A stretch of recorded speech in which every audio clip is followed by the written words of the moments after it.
मेहताब साहब बहुत शुक्रिया आपने हमें ज्वाइन किया।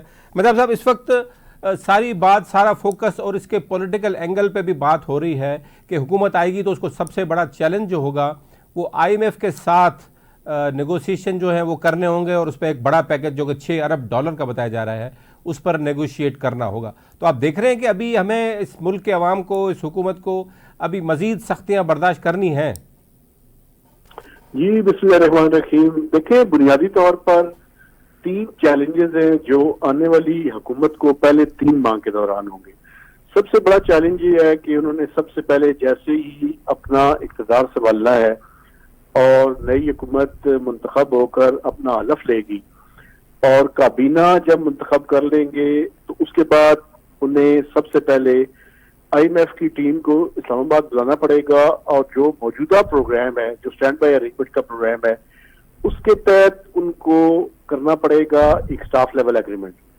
और स्टाफ लेवल एग्रीमेंट के बाद जो 12 अप्रैल को ये प्रोग्राम खत्म हो रहा है उस टाइम तक उसकी लास्ट ट्रांच जो $1.1 बिलियन की है वो लेनी है।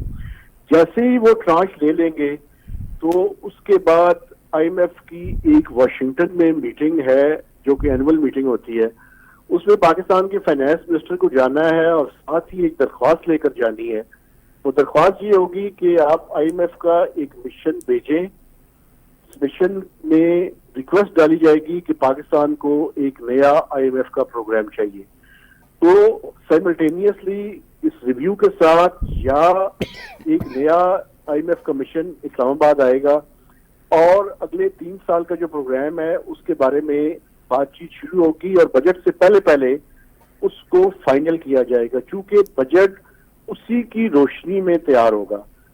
तो दूसरा चैलेंज ये है। और तीसरा चैलेंज ये है कि बजट को आईएमएफ की शराइत के मुताबिक तैयार करना पड़ेगा और अप्रूव भी करवाना पड़ेगा। तो जो आइंदा आने वाले फाइनेंस मिनिस्टर हैं, अगले 2 से 2.5 महीने इंतहाई उनके लिए हैक्टिक, और जब तक बजट अप्रूव नहीं होता और आईएमएफ का नया प्रोग्राम नहीं होता और ये जो मौजूदा प्रोग्राम है ये फाइनल नहीं होता, रोजाना की बुनियाद पर उन्हें आईएमएफ के साथ और मिनिस्ट्री ऑफ फाइनेंस को अपनी बाकी मिनिस्ट्रीज के साथ कंसल्टेशन करनी पड़ेगी और टफ डिसीजंस भी लेने पड़ेंगे। तो इसमें मेहताब साहब इसका मकसद तो ये है कि जब ज़ाहिर पाकिस्तान में आईएमएफ के साथ बातचीत होती है तो सख्त शराइत सामने आती हैं और एक आईएमएफ हमारे लिए एक डरावने ख्वाब से कम कभी नहीं रहा। पाकिस्तान की तारीख तो ये बताती है। तो आईएमएफ तो सख्त शर्तें डालते हैं वो, और फिर उसका असर डायरेक्टली गरीब आवाम और मिडिल क्लास पर पड़ता है पाकिस्तान में। तो इसका आप समझते हैं कि इन्फ्लेशन, महंगाई और बाकी जो मामलात हैं उस पर हमें तकलीफ होगी आइंदा 1 साल के लिए? देखिए, मैं समझता हूँ कि आइंदा 3 साल जो है वो पाकिस्तान के लोगों के लिए बिल्कुल आसान नहीं है।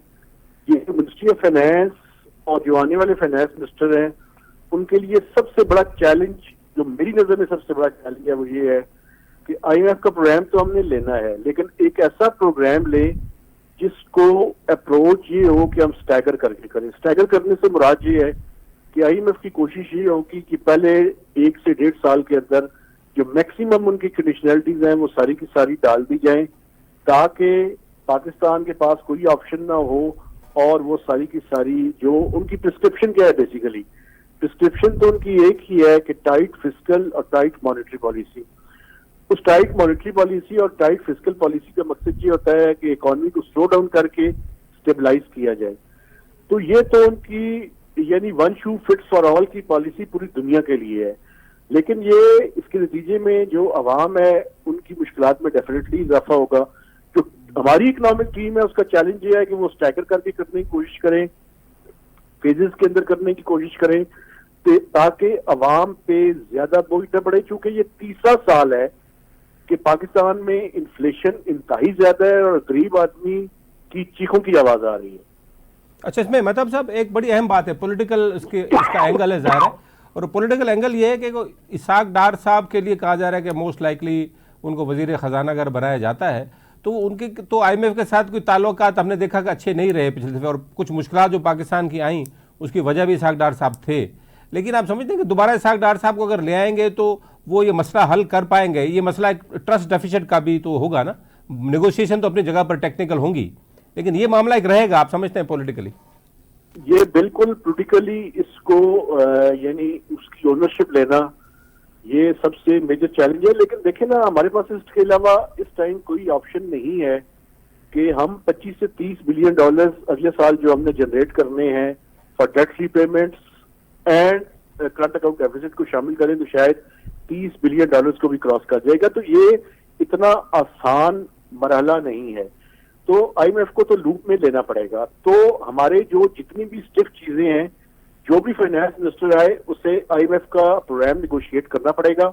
हाँ, निगोशिएशंस के दौरान उसे टफ होना पड़ेगा ताकि उस प्रोग्राम की जो कंडीशनलिटीज हैं उनको जरा सॉफ्टन किया जा सके। लेकिन ये बिल्कुल क्लैरिटी होनी चाहिए कि कोई भी फाइनेंस मिनिस्टर आए, आईएमएफ एक निश्चित दीवार है, उसको हमें उनको लूप में लेकर ही आगे बढ़ना पड़ेगा।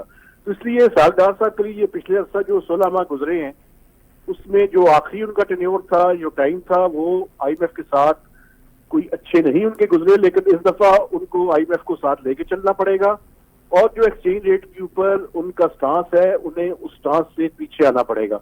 लेकिन हमारे पास एक मौका है कि हम एडमिनिस्ट्रेटिव में ही उसको जारी रखें जो कि SIFC ने पीछे लिए हैं और जिसके नतीजे में एक्सचेंज रेट स्टेबल रहा है।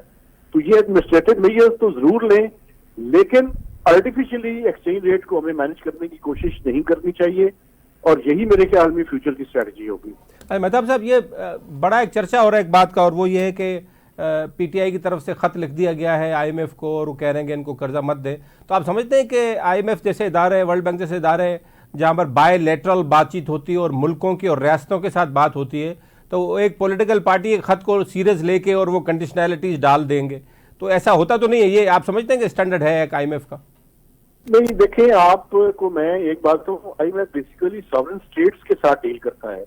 लेकिन एक चीज मैं आपको याद दहानी के लिए और आपके देखने वालों को याद कराना चाहता हूं कि पिछली दफा जब स्टैंड बाय अरेंजमेंट प्रोग्राम हुआ और वो सिर्फ 9 माह के लिए था, तो उसको साइन करने से पहले आईएमएफ ने प्रेफर किया कि पाकिस्तान की जितनी मेन स्ट्रीम पोलिटिकल पार्टीज हैं उनके साथ जो है उन्होंने कंसल्ट किया था। तो उस टाइम इमरान खान साहब जो है वो ना तो पार्लियामेंट के अंदर थे और ना ही उनकी सवाई KPK के ही हुकूमत थी।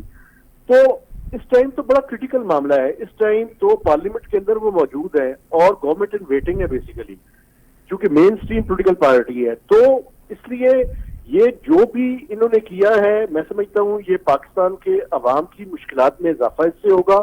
कंडीशनैलिटीज सख्त होंगी, वो इसको एज ए रिस्क जो है अपने प्रोग्राम में शामिल करेंगे और जितना जितना रिस्क बढ़ता है किसी कंट्री का उतनी उतनी कंडीशनैलिटीज सख्त होती हैं। तो ये बेसिकली मैं समझता हूँ पाकिस्तान के अवाम के साथ उन्होंने ज्यादती की है ये लेटर लिखकर। ठीक, मेहताब साहब बहुत शुक्रिया आपका। नाज़रीन, मेहताब हैदर साहब सीनियर जर्नलिस्ट असांखे ज्वाइन कयो।